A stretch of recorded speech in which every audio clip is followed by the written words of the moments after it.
On this episode of the NHL At the Rink podcast, we've got Bruce Boudreau, and he's talking all things playoffs with us. Heavy on the Oilers and Leafs.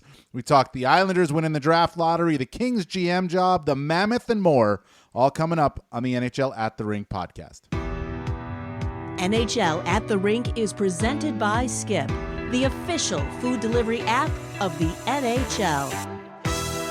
Welcome into another episode of the NHL At the Rink podcast. It's brought to you by Skip. Skip to the good part and get groceries, meals, and essentials delivered right to your door on Skip. Sean, have you taken up residency in Las Vegas? I mean, are you the new Celine Dion?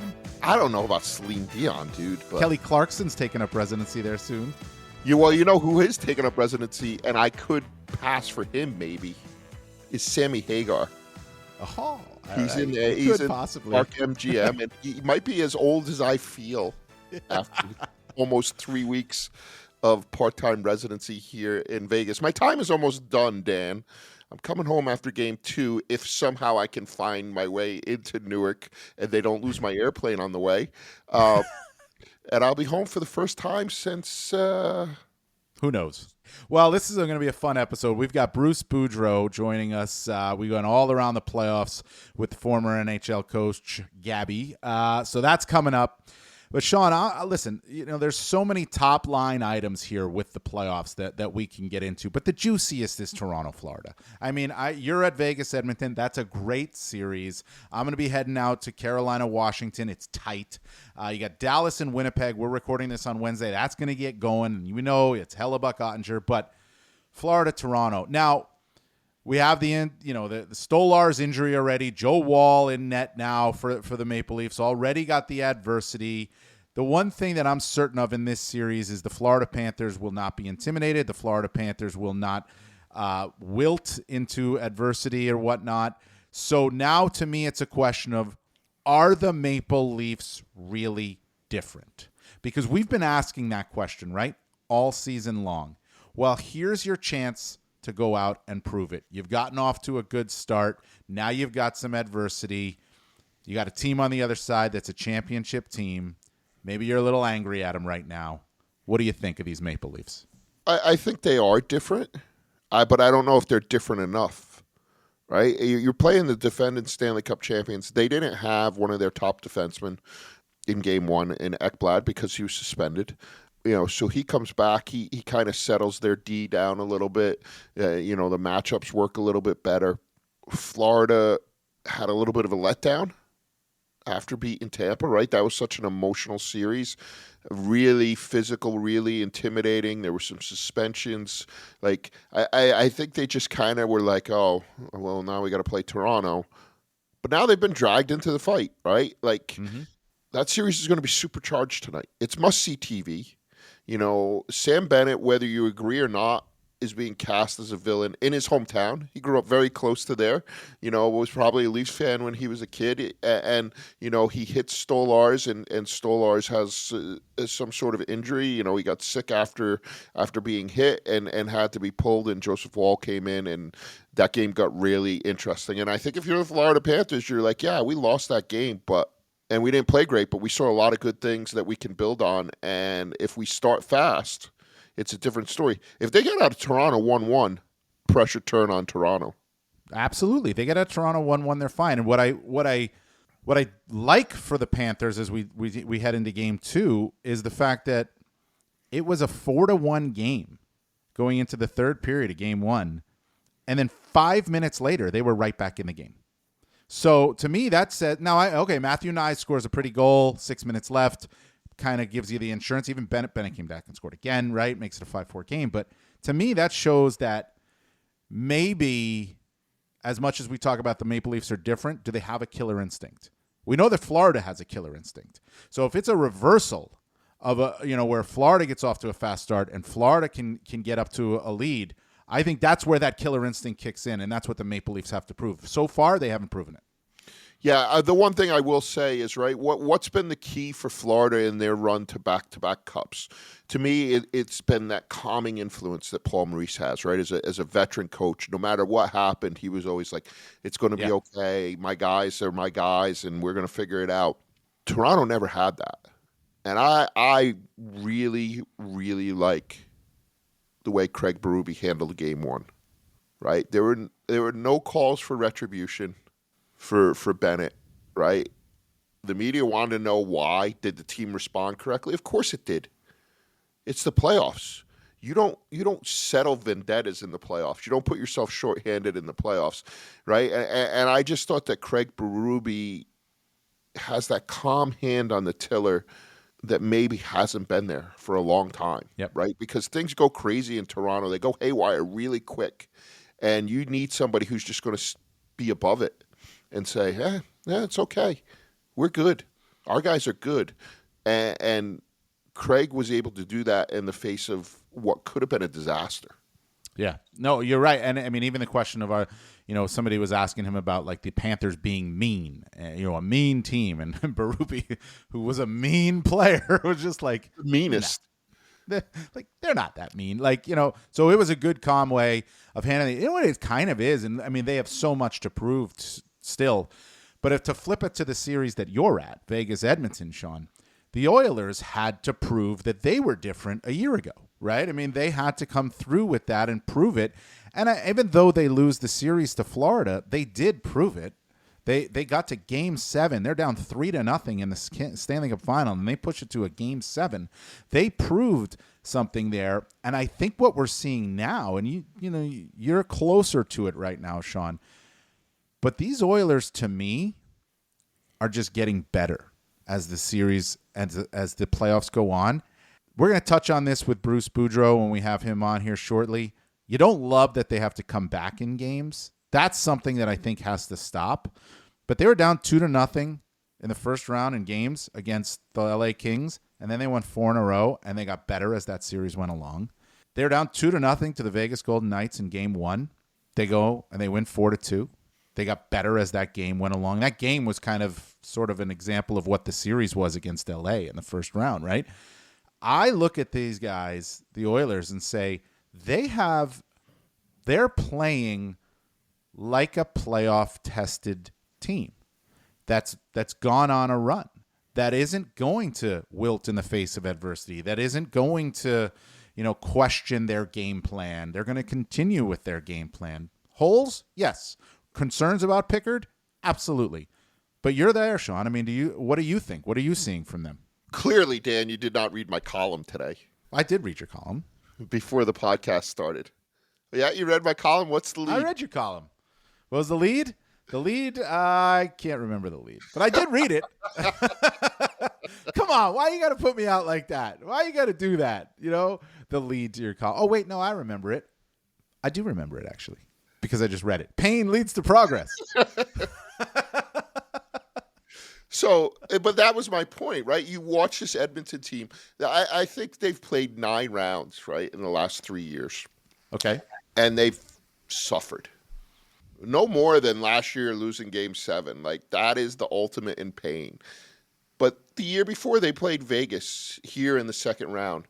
And that was a mean, nasty series. Yep. And Vegas should have won. I mean, and Edmonton should have won it, right? They should. I covered that series. They blew it. They blew that series. Scores 4 goals in the first game, and they lose. He has 6 goals after 2 games. McDavid has 5 points. It's 1-1. Brossoit gets hurt. They bring in Adin Hill, who was very much like Pickard, a backup his whole life. Draisaitl doesn't have another point. McDavid has 5 points over 4 games, and they lose. And they felt like when it was over that they gave it away. Bad puck management, bad decisions. So they've suffered. And I think they finally learned their lessons, right? You look, they might be the oldest team in the league in the playoffs. They're probably one of the most experienced. And I think their big guys have learned a lesson. And you watch them. You watch the second period of that game, right? When you think about Edmonton, you're like, hey, offense. Go, go, go, go, go, go. Yeah. Vegas had 1 shot in the second period. Mm-hmm. In the entire second period. That's a complete shutdown. And you never think of Edmonton being able to do that. So if they can add that to their game and then they can roll their 4 lines like they have, they got goals from 3 different lines in the third period last night. Another thing that's not a hallmark of the Edmonton Oilers. They don't need Connor McDavid and Leon Draisaitl to do everything to win. They need them to do something, but they don't need them to do everything anymore.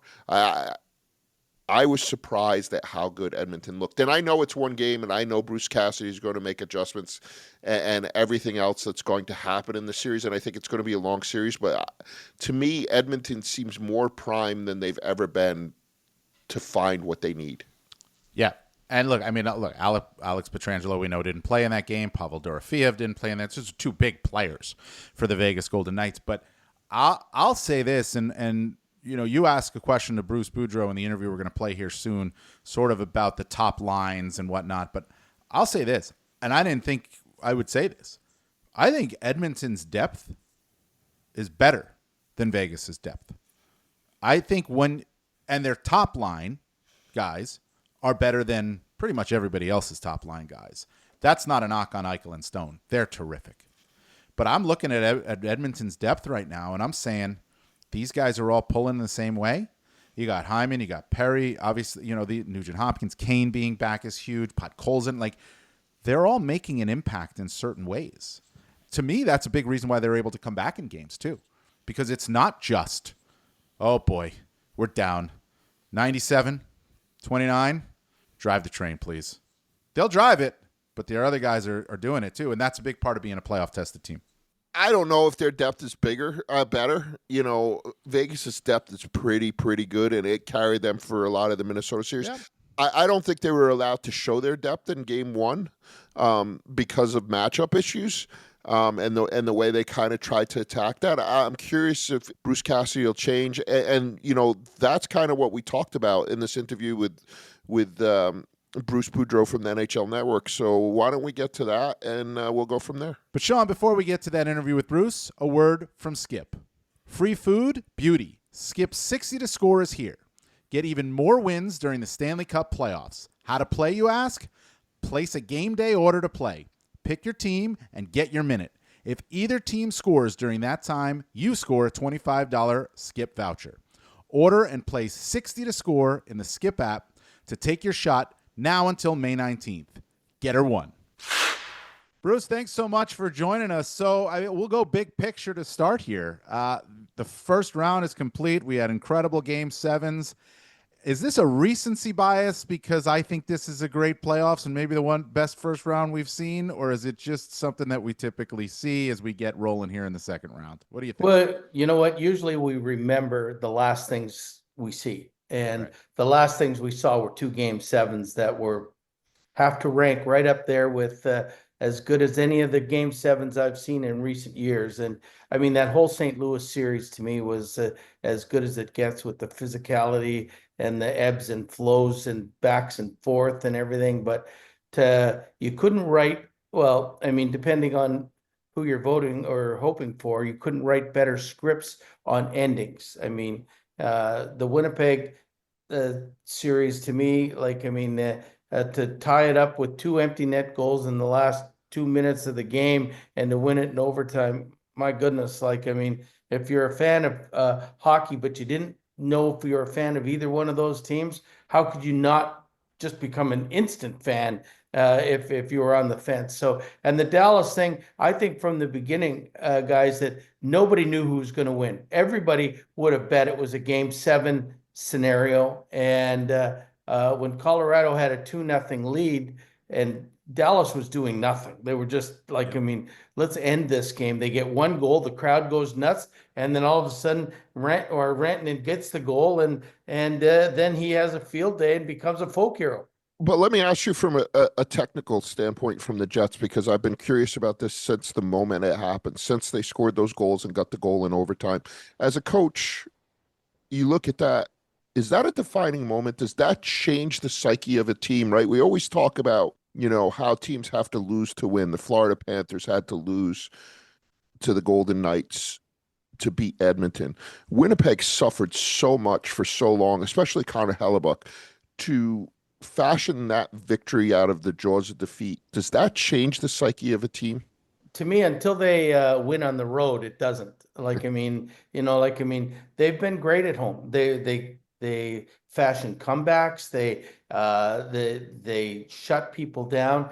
But until they win in the road in the playoffs, I mean, I don't think you could sit there and say, "Hey, we're back." Like, I mean, it was a fabulous to get through the first round. I mean, they've gotten through the first round in the past, maybe not in the last couple of years, but I mean, with this group has gotten through the first round before. But until they start winning on the road and can do that consistently, I think people are always going to have their doubts if they can finish the job. And I wonder what you think of this too, Bruce, because in regards to Connor Hellebuck, like, I think it's a silly narrative that he proved something, that he came back in that game 7 and played well after looking so shaky at the start, that proved something about Hellebuck. I think it proved what we already know, that he's a good goaltender. But to me, he still has so much left to prove in these playoffs. He gets pulled 3 times against Dallas. They're not winning that series, right? Mm-hmm. No, I mean, the idea, first of all, that he got pulled 3 times. Like, I mean, every coach is different. Scott's up for Jack Adams, but after the first pull, to me, I'd leave him in there because he's got to learn how to fight this. I mean, you can't every time something goes bad for somebody, all of a sudden bail them out by pulling them. And I don't think that's the right thing. But you know what? He comes back, and I've actually forgotten the original question, but I mean, he comes back and he proves he didn't have to prove anything. We already know he's a great goalie. You don't win 2 Vezinas and without being a great goalie, and he's already proved that. As maybe he had to go get over a mental hurdle. I think that's probably more than anything else. There was a mental block in his head that maybe this game 7 turned it around. But again, I think it's the same thing. He's got to go into Dallas and he's got to beat Dallas in Dallas for him to get over that mental hurdle, I think, for anything, as far as I'm thinking. And that's going to be no easy task. I mean, this Dallas team beat a really good Colorado team, shut down their power play, and now they're getting reinforcements. Heiskanen's coming back, Robertson's coming back. How do you, if you're Pete DeBoer, how do you manage that, right? Because they're both big guns. They both want to play a lot, especially Heiskanen. He played before he got hurt 25, 30 minutes a game. And you rely on those guys. Like, that's in your DNA. Like, oh, there's Heiskanen on the bench. What's he doing there? I got to get him back out. How much of a tightrope is that to walk? Well, you know what? I don't think it's much of a tightrope. He's been practicing. He's been skating. And Pete's had him for since he's been there. So, I mean, they all know how good this guy is, and this guy is great. Like, I mean, if he wanted to be Cale Makar, if he wanted to be Quinn Hughes, he could get 80 points a year, but he plays a different kind of game. Only when they're down do you see him making rushes and staying in the zone and everything else. So, I mean, they don't have 6 defensemen that are great right now. I mean, without him. And so they will plug him in very quickly, and they'll have depth. I mean, they still have Brandon Smith and Matt Dumba sitting out every night. So they'll move one more guy back there. They'll have the great depth, and Heiskanen will jump in there. He probably in the first game will play 18 minutes, and if he comes away from that one, fine. He's going to play 26 the next night. So, I mean, I think he's fine. There, Robertson is a guy you miss, but you don't miss. I mean, he's going to help the power play and everything else, but they're deep at forwards. And I think they're not going to, Winnipeg's not going to send out a certain guy just to stop Robertson. They don't play like that.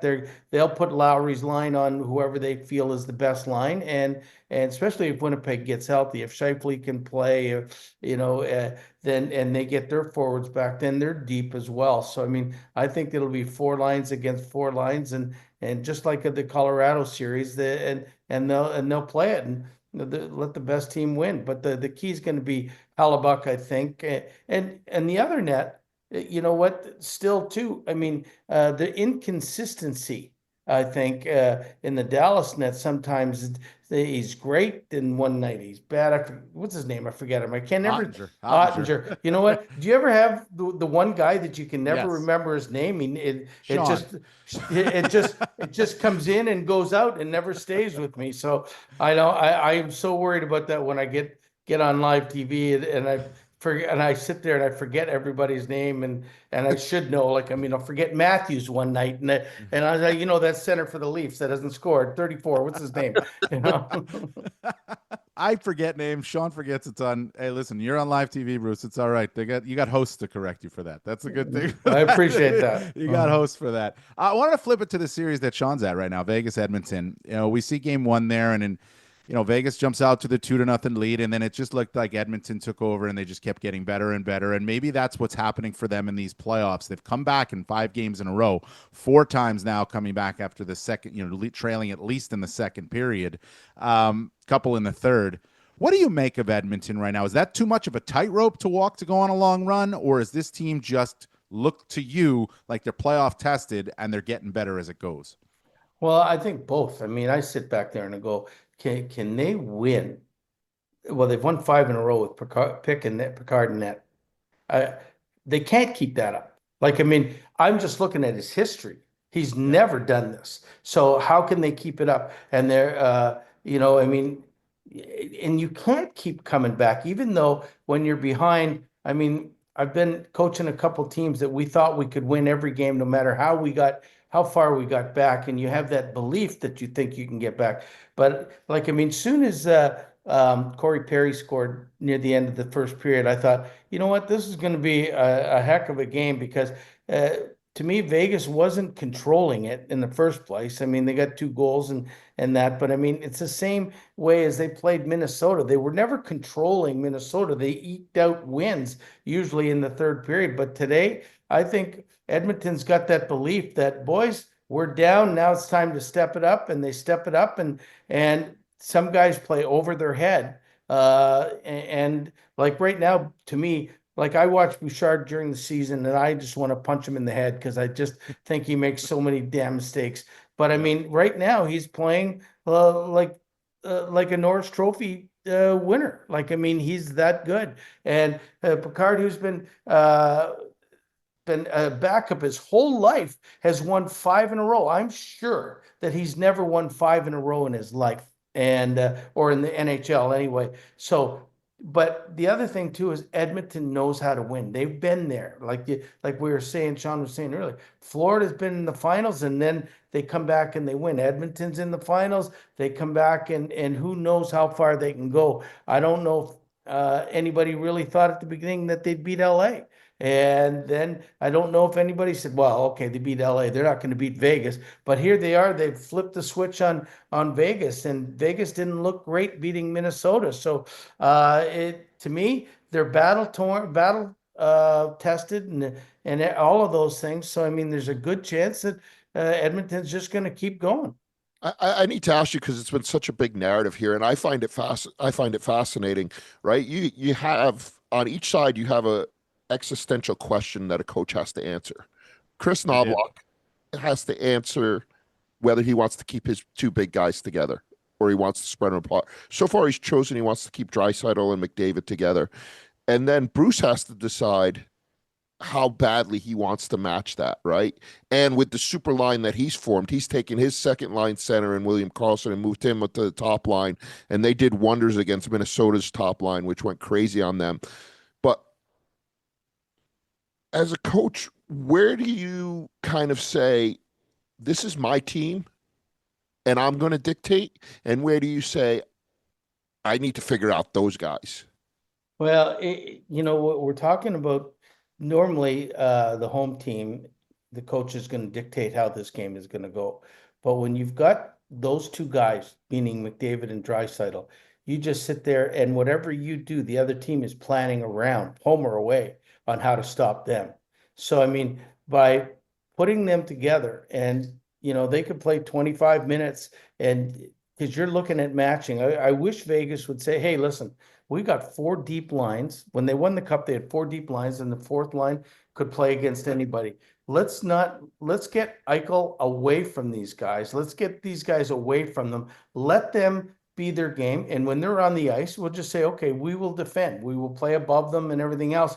But let's not make it the point of we're in the room and we're sitting there going, hey, we got to do this against him and this against him. All the video is Eichel and Draisaitl. You've got to start believing in your team, because what the players will sit there and go, oh yeah, we're not good enough to beat them. We're not good enough to, we beat them all year, but we're not good enough now. We have to match them on every shift. And I've seen it happen before. I mean, I got a great little story. It's a long time ago, but I mean, when Jack Valaket was with the Leafs, it was a really long time ago.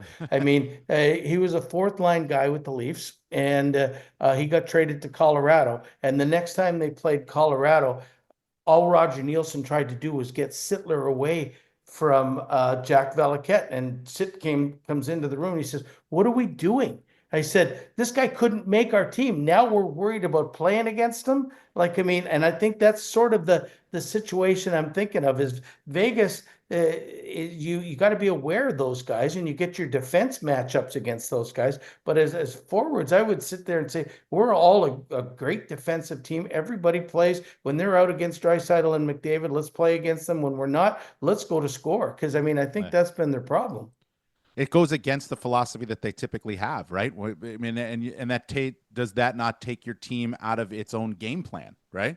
Yes, it does. And what I used to hate to do was make my team feel that we're not good enough because they've got two really good players. Right. And I always wanted to make us believe that we were the best team out there, and to play, if we play the way we can play, it doesn't matter who's on the ice against somebody and who's not on the ice against somebody. You know what? Sometimes you'd have individual one-on-one matchups and they'd play all with the other lines. But I find the more you tinker with it, if you haven't done it a lot during the course of the year, then all of a sudden it becomes a problem. Everybody on the bench is looking, am I up? Am I not up? Who's going now? What's happening? And I think Vegas, to me, and I think think the world of him. I think he's a great coach. I just think they should say, listen, we're a better team than them. Let's go out and play the way we played. We will succeed against these guys. Yeah, and it looked like as that game went on that Stone and Eichel just got exhausted. Right? If you're going to chase 29 and 97 around, you're going to get really tired and you can't play offense. Like Stone had those first 2 goals in the first 10 minutes. One was on the power play, but they were flying. And then, in that second period, Edmonton had 12 shots and Vegas had 1. And that top line just spent the whole period chasing and looked exhausted at times, right? To do it. So I think those guys drive your offense, so you got to free them up a little bit. I agree. And listen, when Stone is playing against those guys, Stone really has to work to skate. What is natural for McDavid and Draisaitl, the strides and everything else, doesn't come natural for him. And so, I mean, I think the same thing happened to LA. Like, I mean, they were playing guys 30 minutes a night and their top 3 lines so much they couldn't keep up. And those guys just kept going. They're used to playing 24, 25 minutes a night. I mean, I think they got to get back to their game plan and play the way we play. We understand they're 2 great players, understand where they are when they're on the ice, but let's just play our game and let Stone, let Eichel be the offensive guys that they can be. I just think that's especially when they're missing Dor Fioff or whatever his name is. I mean, I think they got to. They need all the offense they can get, and when they're missing their leading goal scorer, they're not getting it from too many other people. Flip it, go east here. Spencer Carberry quite well, and Yes. So here are the numbers from Game 1 against Carolina. The Capitals get outshot 33-14.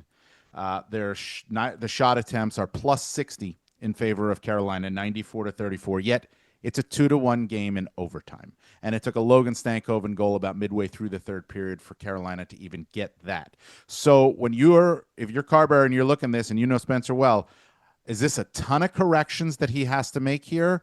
Or is this pretty simple math? Hey, we just need to have the puck just a little bit more and connect a few more passes and we'll be okay.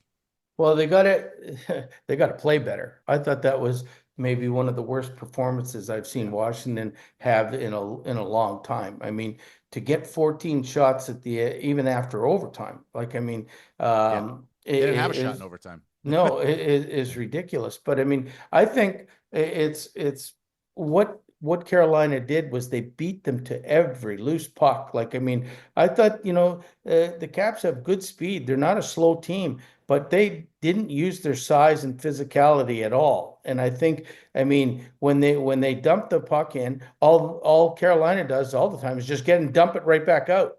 I mean, they don't want the puck in their zone. They got to find a way to get it in the half wall and win the board battles. If they don't win board battles against Carolina, then let them freewheel and skate. They're going to beat you all the time. I mean, to me, Logan Thompson was unbelievable last.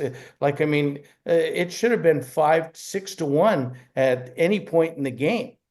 But the good thing is that has got to be the worst that Washington can play, and it's got to be as good as Carolina can play. And so, I mean, how much now do they have the capability of raising their bar? I don't know. We'll see. Like I always say, like I know I'm getting running off at the mouth, but I've been thinking about them all night since I watched the game. You know what? When you're close to the President's Trophy, or you're up there at a level so high all year, you've got to be able to play at least 10% better in every round. Now they didn't play any better than their regular season, but they beat Montreal because they're a better team. But if they don't play 10 to 15% better in this series, Carolina was a team that didn't play great the whole year. They played good enough to end up in second place in the Metro, but they have upped their game. The Caps haven't upped their game, and they better up their game soon, or it'll be a very short series. Bruce, before we let you go, we haven't even gotten to maybe the most dramatic of the 4 second-round series, and that's in Toronto. Obviously, you're very familiar with the market. The theater that's already happened, one game in, it's almost unbelievable. Is part of it just the market, right? And the way that they amplify everything that happens, or is it deeper than that? No, I think everything is amplified in Toronto more than anywhere else in the world of hockey, by far. It's not even a close second. And I mean, like when they lost one game, the first game in against Ottawa, everybody in Toronto is saying, should we pull Stolarz and go with Wall? Like, I mean, I mean, that's how this town is amplified by every mistake. I mean, if the core five now, because I think Matthew Knies is a tremendous hockey player, just tremendous. If they don't score a goal, they're saying, what's wrong with them? They can't play. Oh, they're afraid. They can't play in tough situations.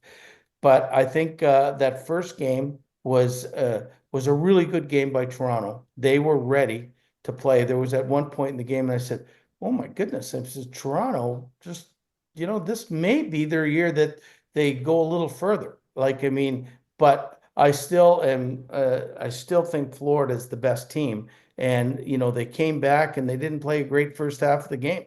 So, I mean, it's going to be interesting to see how that game goes tonight, especially like, I mean, what did Berube say that, there's still a chance that Stolarz might play? I don't know how that's possible. If you're classified as a concussion, you got to be out 7 days.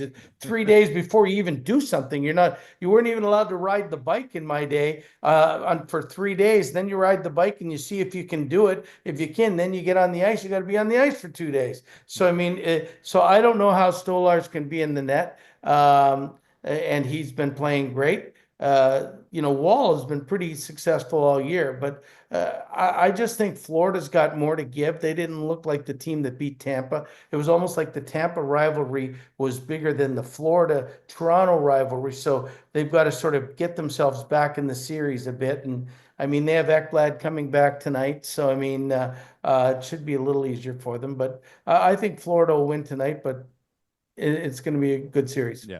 Well, they're not going to be intimidated. We know that. So we'll see where it goes. Bruce, really appreciate the time. Thanks so much. I know you got to hop in the car and get to the NHL Network, so enjoy your time there, and we'll be watching, and keep doing good work there, all right? I appreciate it, guys. So, I mean, you guys have a great day, and get out and enjoy the sunshine. It's nice out there today. Okay. Sean, terrific stuff there from Bruce Boudreau. That interview was brought to you by Skip. Skip to the good part. Get groceries, meals, and essentials delivered right to your door on Skip. All right, so we got a lot going on in the playoffs, Sean, but there's a lot going on. Remember, there were 16 teams that didn't make the playoffs, and they were in the draft lottery. That happened Monday. And the New York Islanders win the draft lottery. So I have thought that the Islanders general manager job, Sean, is a sleeping giant of a job. I've mentioned it on this podcast, and it just got better. It really did. It just got more enticing. They're going to be able to market this team, market the heck out of this team. A new GM is going to come in, and he can build a plan here to remake the team. And they have a lot of good young prospects. And now you're going to get the best one, ideally, the pick of the litter in the 2025 draft. this job just got more enticing to me, Sean, and I think it could be a really, really good job.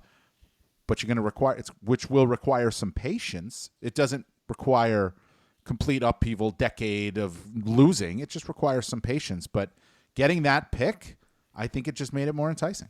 Yeah, of course. Getting the first pick makes it enticing. I don't know that they have a cupboard full of prospects. They have some. Yzerman's pretty good. You know, they have some younger guys that they're building. They don't have a cupboard full. No, they don't. But some of their younger guys are forwards, right? I mean, the best prospect in this draft might be a defenseman. This works for them. Their Bridgeport team in the AHL was pretty poor this year. Yes. Record-settingly poor. So, but no, it's great, right? And I think it adds to the mystique of taking this job. But I also think it adds to the pressure, right? You can't miss.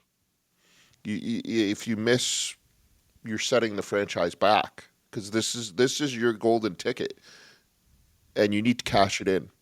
And it's not the best draft to do it, right? You're going to get a player out of it, you hope. And I can't remember the last time a number one pick hasn't been a serviceable NHL player. But I'm not sure you're going to hit a home. I'm not sure you're going to hit a Connor Bedard Celebrini home run. No, that's not what this draft is advertised as. But if your need, which the Islanders' need is for defense prospects, you get the number one pick. Matthew Schaefer's the best defense prospect, maybe the best prospect in this draft. To me, it just seems like a no-brainer, right? I mean, you don't worry about missing because you're picking for need and best player at the same time, probably, right? We know the draft a little bit, but the boys... I don't know it at all, by the way. So let me be honest. Let's be honest here. I don't know it very much at all. The boys over at Draft Class podcast, Mike Morial and Adam Kimmelman, know more than virtually anyone in the world about the draft. How deep it goes, who's in it, who needs what, how those needs can be met. They talked all about it this week. They're doing a mock draft on the NHL site for the teams that missed the playoffs. If you want to know what's going to happen in a month and a half from now in LA when we have the draft, you need to be following Mike Morial and Adam Kimmelman and listening to the Draft Class. It's a fantastic podcast. Yep, and I'm gonna now that we're getting a little more focused on the draft, I'm gonna start listening to it. I'm gonna listen also to see if they give us a plug as good as that plug was for them. All right, so we gotta be clear on that. Those boys better be listening to this one as well, just to say. Anyway, so you got the Islanders draft lottery winners. They got to need a new GM. Will they need a new coach? That's also still a little bit up in the air. Patrick Roy's still there. We don't know what the future is. A coach will be determined by a GM, you'd think. Rob Blake also out with the Los Angeles Kings. So that's an enticing opportunity, I think, as well. Team's obviously much further along. And will they need a new coach after what happened to them? I think, to be honest with you, what happened, as much as we've talked about Edmonton on this show, Sean, and I am impressed with the Edmonton Oilers, what happened to the LA Kings just can't happen. You just can't. They completely changed the way they play. Like this was one of the best and stingiest teams all season long, and here they are giving up 5-6 goals a game. Like, it just didn't make any sense what happened to them. So they're going to get a new general manager. And it seemed like it was more Rob Blake's decision than it was the Kings' decision. They say mutual. We'll see where that goes. But that team's obviously much further along than the New York Islanders. And that job could be, you could come in there, make a few changes, and then away you go. I think that team's almost too far along. I think this was the year. I look, you got Kopitar coming into his last year. You got Doughty, who seems like, time's never going to catch up with him. But it will at some point. You have some young pieces that are coming up behind it, but I don't know. Like, I really thought this was the year that they were going to do something, and I don't understand what happened to them in the Edmonton games. And they went up against the Vegas games that I was covering in the first round, so I saw bits and pieces of it, watched some of it after the fact. But I understand a little better now after game one. Like, this Edmonton team makes you uncomfortable, and I think that's what happened. Look, Luc Robitaille in his press conference, he wasn't giving anything away, right? He wouldn't talk about the job security of the coach. It's going to be a GM's decision. Whoever comes in as GM is going to want his guy there to execute his game plan. So, and Hiller said it. He's like, look, man, when there's a change like this in an organization, nobody's safe. So that's going to play out. Over the next few weeks, they want to have somebody in place by the time the draft happens in LA, right? It's a big deal for their market. So, and it's going to be important to them. Free agency, all of it's going to be important. They keep talking about how they need to bring in one or two more pieces, and they can, be about winning the Stanley Cup again. So this is going to be a really important month and a half for the LA Kings. Yeah, they got to go take another run with this team, I think. I don't think this is done. I don't think this is the end of the run for this team. I think they need to add a little bit to it, maybe a little if they can try to get a little bit more dynamic offensively, obviously that would be huge. But Kempe's in his prime. Kopitar is still really a good player. So is Dano. Kuzmenko, they really found something there. Fiala's good. We know that. More Byfield. Brandt Clark is a legit, really, I think he was actually underplayed in the playoffs. Brandt Clark, I think he could be a lot better.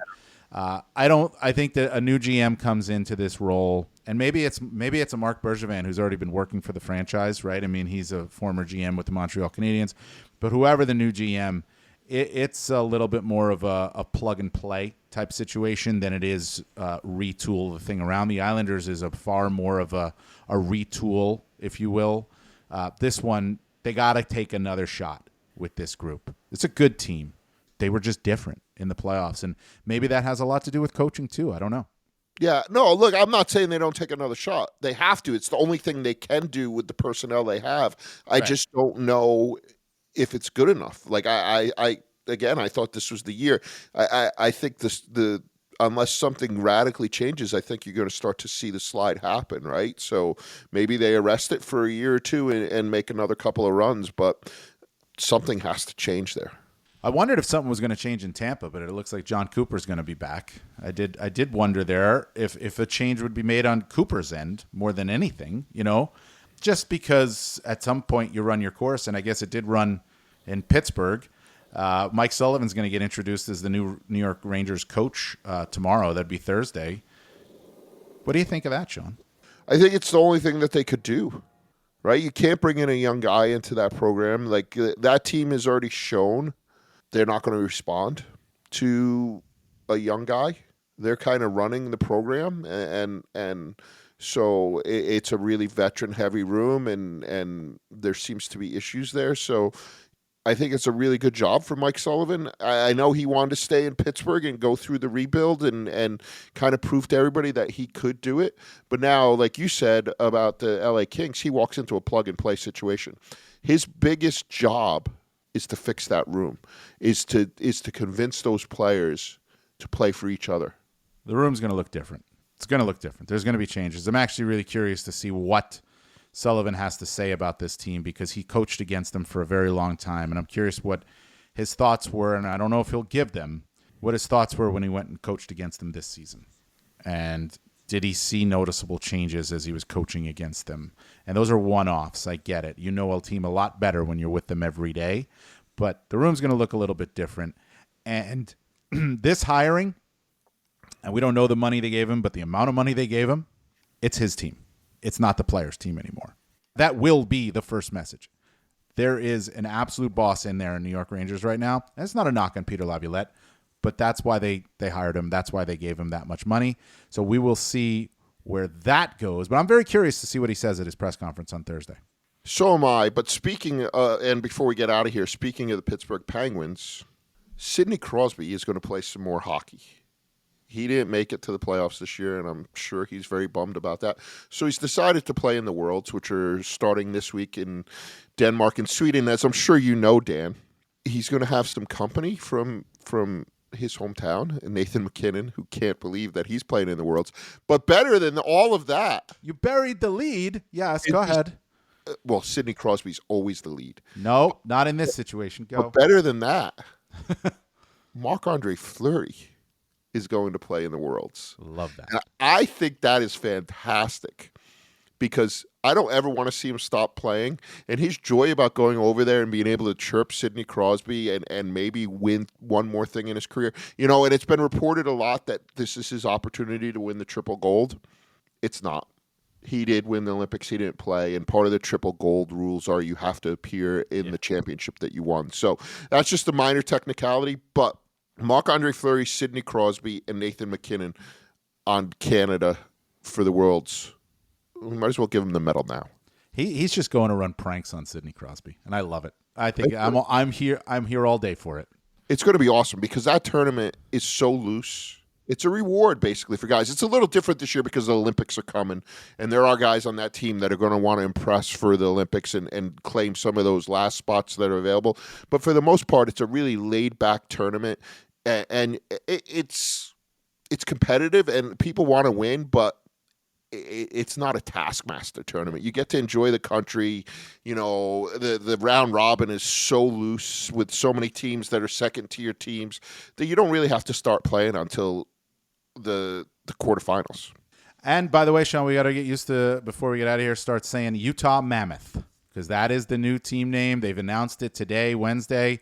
They're actually going to have a press conference up here shortly with Ryan Smith and Ashley Smith and Gary Bettman. So the Utah Mammoth. I'm okay with it, although I got to tell you, I wanted to see them stay as the Utah Hockey Club. I love the Utah Hockey Club. It's so soccer. I'm going to miss it. The Mammoth is cool. It's cool. Look, great logo. Yeah, and you need a nickname, right? And I don't love that it's the singular, right? Yeah, that's what we're getting now. It's an editorial nightmare, but nobody cares about my problems matching tenses. So it's awesome, and they're going to be awesome, right? You know, they moved up a little in the lottery, if I'm not mistaken. To 4. Yeah, and they got a really good young team. I think they're, for so long we talked in the East about all those teams that were going to move into the playoffs, and Montreal did it this year, and Ottawa did it this year. I think that's Utah in the West next year. Yeah, it's very possible. So the Mammoth, get used to saying it. But we got a lot of playoffs going on, so we hit on a couple of news and notes there at the end, but it's playoff fever in the NHL and right here at the NHL At The Rink podcast, which as always is brought to you by Skip. Skip to the good part and get groceries, meals, and essentials delivered right to your door on Skip. Enjoy the hockey.